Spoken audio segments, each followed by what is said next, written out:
សូមគោរពសម្ដេចទ្រង់អាដាមលោកជំទាវអស់លោកស្រីប្រិមិត្តទូរទស្សនិកជនទាំងអស់ជាទីមេត្រីខ្ញុំបាទយុបវណ្ណៈសូមស្វាគមន៍មកកាន់ទូរទស្សន៍សម្លេងកម្ពុជា VOC TV យើងខ្ញុំដែលផ្សាយចេញពីរដ្ឋកាលីហ្វ័រញ៉ាសហរដ្ឋអាមេរិកហេតុអ្វីរាជរដ្ឋាភិបាលកម្ពុជាទើបតែបញ្ចេញព័ត៌មានពីទីតាំងដែលថៃកាន់កាប់នៅក្នុងពេលនេះតើទីតាំងទាំង14ដែលថៃកាន់កាប់ពេលនេះបានមកវិញដែរឬទេចម្លើយបញ្ចេញព័ត៌មានក្នុងពេលនេះព្រោះរាជរដ្ឋាភិបាលប្រមូលផុសតាំងបានច្បាស់ថាថៃពិតជាឈ្លានពានមកលើទឹកដីកម្ពុជាប្រាប់ដល់បរទេសនិងអន្តរជាតិឲ្យបានដឹងឈ្នះផ្លូវច្បាប់ដោយប្រាសាទព្រះវិហារងាកថយក្រោយបន្តិចដំបូងថៃប្រកាសថាទាហានខ្លួនគ្រាន់តែការពារទឹកដីនិងប្រជាពលរដ្ឋខ្លួនបន្ទាប់មកថៃថាការវាយប្រហារមកលើកម្ពុជាគ្រាន់តែជាការបង្ក្រាប scammer ឆបោកតាមអនឡាញជាចុងក្រោយការលើកឡើងរបស់ថៃខាងលើនេះវាផ្ទុយស្រឡះពីការពិតថៃបែរជាថតរូបថតវីដេអូសបាយប្រើគ្រឿងចាក់បំផ្លាញផ្ទះសម្បែងពលរដ្ឋប្រជាពលរដ្ឋខ្មែរវត្តអារាមសាលារៀននិងលួចប្លន់ម៉ូតូសុទ្ធតែជាផ្លាកលេខកម្ពុជាថាខ្លួនវាយបានទីតាំងទឹកដីកម្ពុជាហើយទាំងអស់នេះសុទ្ធតែជាផុសតាំងដែលយើងឈ្នះក្នុងផ្លូវច្បាប់ទីតាំងទាំង14បានមកវិញឬអត់គឺច្បាស់ជាបាន 100% ត្រង់កន្លែងនេះសូមអធិស្ឋានដល់បងប្អូនដែលមានផ្ទះសម្បែងនៅទីតាំងទាំង14ជាមុនមូលហេតុដែលទីតាំងទាំង14បានមកវិញគឺកម្ពុជាឈលលើច្បាប់អន្តរជាតិមិនរំលោភច្បាប់អន្តរជាតិមិនឈ្លានពានប្រទេសថៃរយៈពេល21ថ្ងៃកម្ពុជាមិនបានឈ្លានពានដីថៃសូម្បីតែ1មីលីម៉ែត្រកម្ពុជាគ្រាន់តែការពារបូរណភាពទឹកដីរបស់ខ្លួនតែប៉ុណ្ណោះយើងនឹងឈ្នះថៃដោយការប្រាសាទព្រះវិហារចុះបើតុលាការកាត់ឲ្យឈ្នះដោយប្រាសាទព្រះវិហារហើយថៃមិនចាញ់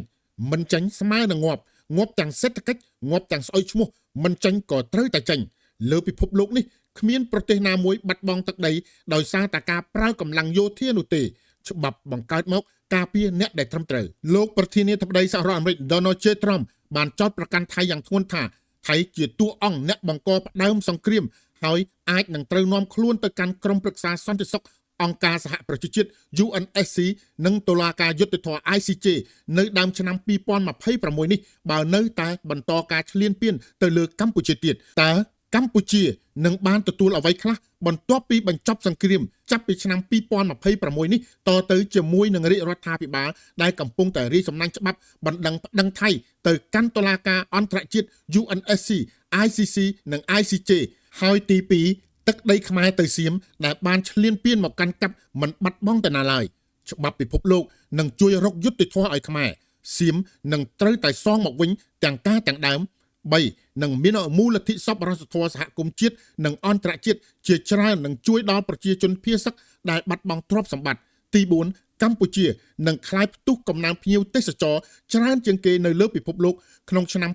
2026នេះទី5កម្ពុជានឹងក្លាយជាប្រទេសដែលមានប្រជាប្រិយភាពទាក់ទាញទេសចរបំផុតនៅក្នុងពិភពលោកទី6កម្ពុជានឹងមានឈ្មោះជាប្រទេសដែលមានប្រជាជនរស់រាយនិងចិត្តទូលាយជាងគេក្នុងលោកទី7កម្ពុជាឈ្មោះជាប្រទេសដែលមានសិល្បៈវប្បធម៌ស្រស់ស្អាតបំផុតក្នុងលោកទី8កម្ពុជានឹងទទួលបានការជ្រោមជ្រែងលើវិស័យសេដ្ឋកិច្ចនិងបច្ចេកវិទ្យាពីសហរដ្ឋអាមេរិកចិននិងឥណ្ឌាទី9កម្ពុជានឹងមានវិនិយោគិនជាច្រើនមកដាក់ទុនបង្កើតក្រុមហ៊ុនធំទី10កម្ពុជានឹងក្លាយជាប្រទេសទទួលបានការស្រឡាញ់និងយកចិត្តទុកដាក់បំផុតពីប្រជាជនឥណ្ឌាទី11កម្ពុជានឹងជាប់ឈ្មោះជាប្រទេសដែលមានទំនាក់ទំនងផ្នែកសាសនានិងការទូតល្អបំផុតក្នុងលោកទី12កម្ពុជានឹងក្លាយជាប្រទេសគំរូផ្នែកទំនាក់ទំនងសាសនាដ៏ល្អដែលពិភពលោកបានឲ្យតម្លៃពិតប្រាកដមកលើប្រទេសកម្ពុជាព័ត៌មាន AMS បានបញ្ជាក់ថាកម្ពុជាបានកំពុងតែប្រមូលរាល់ភស្តុតាងដែលថៃបានឈ្លានពានមកលើទឹកដីកម្ពុជានិងបំពេញរាល់នីតិវិធីនិងលក្ខខណ្ឌតម្រូវទាំងអស់របស់អង្គការសហប្រជាជាតិកម្ពុជាទាមទារឲ្យថៃត្រូវសងថ្លៃខូចខាតដែលថៃបានបំពេញឈ្លានពានទាំងកំរោលនេះចំនួន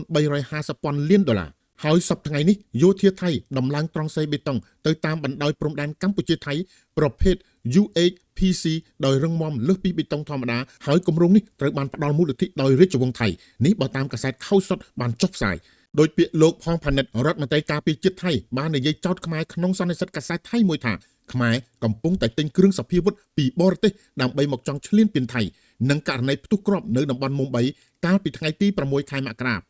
2026ថាកងទ័ពខ្មែរយើងបានបាញ់កងទ័ពសៀមឲ្យរងរបួសស្រាលម្នាក់រហូតដល់ចង់ឲ្យខ្មែរចេញលិខិតសុំទោសនេះ ជាល្បិចជាលេសដើម្បីបង្កសង្គ្រាមជាមួយនឹងកម្ពុជាតែប៉ុណ្ណោះហើយដូច្នេះកម្ពុជាយើងក៏ត្រូវតែប្រុងប្រយ័ត្នជាប់ជានិច្ច24ម៉ោងលើ24ម៉ោងផងដែរព្រោះថៃមិនមានសុឆន្ទៈនៅក្នុងការបញ្ចប់ចំនួនជាមួយកម្ពុជានោះទេសកម្មភាពរបស់យោធាថៃនេះធ្វើឡើងស្របពេលដែលភាគីថៃបានពន្យាពេលកិច្ចប្រជុំ JBC ដើម្បីពិភាក្សាការងារវាស់វែងខ្សែបន្ទាត់ព្រំដែននិងនៅភូមិសាស្ត្រអត្តភាពរួមទាំងទីតាំងដែលថៃកំពុងតែចូលជើងក្រោយការប្រយុទ្ធគ្នា21ថ្ងៃផងដែរហើយក៏សូមអំពាវនាវដល់វីរៈកងទ័ពយុទ្ធពលខេមរភូមិន្ទកម្ពុជាដែលនៅជួរមុខទាំងអស់មេត្តាសុំកុំថតបង្ហោះកន្លែងទីតាំងដែលយើងកំពុងតែស្ថិតនៅឈរជើងឲ្យសោះព្រោះថៃរងចាំប្រមាញ់រុករកចាប់តាម GPS ដល់ទីតាំងកងទ័ពរបស់កម្ពុជាយើងថៃមិនចង់ឃើញកម្ពុជាមានការអភិវឌ្ឍលឿនខ្លាំងជាងខ្លួនឬមានកម្លាំងទប់ទល់លើសពីខ្លួននោះទេថៃត្រូវធ្វើអ្វីៗគ្រប់បែបយ៉ាងដើម្បីបញ្ចុចបង្អាក់ដំណើរការអភិវឌ្ឍរបស់កម្ពុជាដោយការបំផ្លិចបំផ្លាញហេដ្ឋារចនាសម្ព័ន្ធដែលជាសរសៃឈាមនៃការអភិវឌ្ឍសេដ្ឋកិច្ចធ្វើឲ្យប្រជាជនមិនអាចប្រកបមុខរបរចិញ្ចឹមជីវិតបានដោយងាយស្រួលទោះបីយ៉ាងណាក៏ដោយក៏ប្រមុខរាជរដ្ឋាភិបាលកម្ពុជានិងអិសរាជជនអ្នកនយោបាយការទូតរបស់កម្ពុជានៅតែមានជំហរដ៏រឹងមាំមោះមុតដែលប្រកបដោយចក្ខុវិស័យត្រឹមត្រូវច្បាស់លាស់ចំពោះប្រទេសជាតិរបស់ខ្លួនជានិច្ចដែលរួមទាំងកម្លាំងឯកភាពសាមគ្គីភាពដ៏មុតស្រួចពីប្រជាពលរដ្ឋខ្មែរទាំងអស់នៅក្នុងប្រទេសនិងក្រៅប្រទេសសហរដ្ឋអាមេរិកបានផ្ដល់កញ្ចប់ថវិកាចំនួន$45លានក្នុងគោលបំណងធំដើម្បីជួយកសាងសន្តិភាពនិងស្ដារស្ថិរភាពកម្ពុជាថៃឡើងវិញតើថវិកា$45លាននេះនឹងត្រូវប្រើប្រាស់និងបែងចែកទៅលើផ្នែកអ្វីខ្លះបើយោងតាមសារព័ត៌មាន Reuters នៅថ្ងៃសុក្រទី9ខែមករា2026នេះមន្ត្រីការទូតជាន់ខ្ពស់សហរដ្ឋអាមេរិកលោក Michael George Lesambre ដែលទទួលបន្ទុកតំបន់អាស៊ីបូព៌ាបានបញ្ជាក់ថាជំនួយនេះគឺជាផ្នែកមួយនៃកិច្ចខំប្រឹងប្រែងរបស់រដ្ឋាភិបាលប្រធានាធិបតី Donald J. Trump គោលដៅគឺគាំទ្ររដ្ឋាភិបាលកម្ពុជានិងថៃក្នុងការអនុវត្តកិច្ចព្រមព្រៀងសន្តិភាពកូឡាឡាំពួរដើម្បីត្រួសត្រាយទៅរកវិបុលភាពនិងស្ថិរភាពពេញលេញសម្រាប់តំបន់ទាំងមូលចំណុចសំខាន់បំផុតនោះថាតើលុយ$45លាននេះនឹងត្រូវបែងចែកទៅលើអ្វីខ្លះលោក Michael George Lesambre បានបកស្រាយលម្អិតដូចខាងក្រោមនេះទី1ទឹកប្រាក់ចំនួន$15លាននឹងទៅប្រើប្រាស់ដើម្បីស្ថិរភាពទៅតាមតំបន់ព្រំដែនថវិកាផ្ដល់សំខាន់ទៅលើការជួយសហគមន៍មូលដ្ឋានក្នុងការស្ដារជីវភាពរស់នៅនិងជួយដល់ពលរដ្ឋដែលបានភៀសខ្លួនដោយសារចំនួនថ្មីនេះទី2ទឹកប្រាក់ចំនួន$10លាននឹងផ្ដល់ទៅលើសម្រាប់ការងារដោះនិងបោសសម្អាតយុទ្ធភ័ណ្ឌមីនមិនទាន់ផ្ទុះឬក៏មានដើម្បីធានាសុវត្ថិភាពជូនដីធ្លីរបស់ប្រជាពលរដ្ឋទី3ចំណុចដែលពិសេសនោះគឺថាថវិកាចំនួន$20លាននឹងត្រូវប្រើប្រាស់សម្រាប់ប្រយុទ្ធប្រឆាំងនឹងបទល្មើសឆបោកតាមប្រព័ន្ធអនឡាញឬក៏ online scammer ព្រមទាំងការជួញដូរគ្រឿងញៀនផងដែរដើម្បីធានាថាគម្រោងនេះនឹងអនុវត្តទៅដោយរលូនមន្ត្រីជាន់ខ្ពស់ក្រសួងការបរទេសសហរដ្ឋអាមេរិករូបនេះដដែលបានធ្វើទស្សនកិច្ចទៅកាន់ទីក្រុងបាងកកនិងរាជធានីភ្នំពេញកាលពីថ្ងៃសុក្រនិងថ្ងៃសៅរ៍កន្លងទៅនេះក្នុងជំនួបនោះលោកបានពិភាក្សាជាមួយនឹងមន្ត្រីជាន់ខ្ពស់នៃប្រទេសទាំងពីរពលគឺកម្ពុជានិងថៃអំពីការអនុវត្តកិច្ចព្រមព្រៀងសន្តិភាពនិងការពង្រឹងផលប្រយោជន៍រួមនៅក្នុងតំបន់ Indo-Pacific ឲ្យកាន់តែរឹងមាំនិងមានសុវត្ថិភាពនេះជាការស្ដារឡើងវិញនៅស្ថានភាពដ៏តឹងតែងផុយស្រួយទៅតាមបណ្ដោយព្រំដែនកម្ពុជានិងថៃដែលមានការគាំទ្រពីសហរដ្ឋអាមេរិកដើម្បីឲ្យប្រជាពលរដ្ឋកម្ពុជាយើងឆាប់ទទួលបាននូវសន្តិភាពពេញលេញឡើងវិញសូមអរគុណទូរទស្សនិកជនទាំងអស់ដែលកំពុងតាមដានទស្សនាទូរទស្សន៍សំឡេងកម្ពុជា VOC TV យើងខ្ញុំដែលផ្សាយចេញពីរដ្ឋ California សហរដ្ឋអាមេរិកសូមជួយចុច like follow និង share ម្នាក់មួយផងលើ page Facebook ក៏ដូចជា YouTube ផងដែរដើម្បីទទួលបាននូវព័ត៌មានថ្មីៗសូមអរគុណជម្រាបលាជួបគ្នាវេលាក្រោយទៀត